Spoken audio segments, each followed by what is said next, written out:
വൈപ്പിൻകരയിലെ പൊക്കാളിപ്പാടത്തിന് നടുവിൽ 3 പെൺമക്കളോടൊത്ത് കഴിയുന്ന സുമയെന്ന അമ്മയുടെ ദയനീയാവസ്ഥ മീഡിയ വണ്ണാണ് പുറത്തെത്തിച്ചത്. വാർത്തയെ തുടർന്ന് സുമനസ്സുകൾ ചേർന്ന് സുമയ്ക്കും മക്കൾക്കും സ്ഥലം വാങ്ങി നൽകിയിരിക്കുന്നു. ഇനി ഇവിടെ ഒരു വീടെന്ന സ്വപ്നം അവശേഷിക്കുന്നു. നിയമസഭാ തിരഞ്ഞെടുപ്പ് കാലത്തായിരുന്നു നെടുങ്ങാടിലെ പൊക്കാളിപ്പാടത്തിന് നടുവിൽ ദുരിത ജീവിതം നയിക്കുന്ന സുമയെയും 3 പെൺമക്കളെയും ഞങ്ങൾ ആദ്യമായി കണ്ടത്.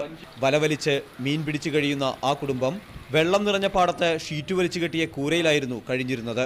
വാർത്തയെ തുടർന്നാണ് ഖത്തറിലെ ഒരു കൂട്ടം സുമനസ്സുകൾ ഒത്തുചേർന്ന് കാരുണ്യം എന്ന വാട്സപ്പ് ഗ്രൂപ്പ് ഉണ്ടാക്കി സുമയ്ക്കും മക്കൾക്കും വീട് വയ്ക്കാനായി സ്ഥലം വാങ്ങി നൽകിയത്. മാസങ്ങളുടെ കാത്തിരിപ്പിനൊടുവിൽ 4 സെന്റ് സ്ഥലം കഴിഞ്ഞ മാസം സുമയുടെയും മക്കളുടെയും പേരിൽ രജിസ്റ്റർ ചെയ്തു കൊടുത്തു.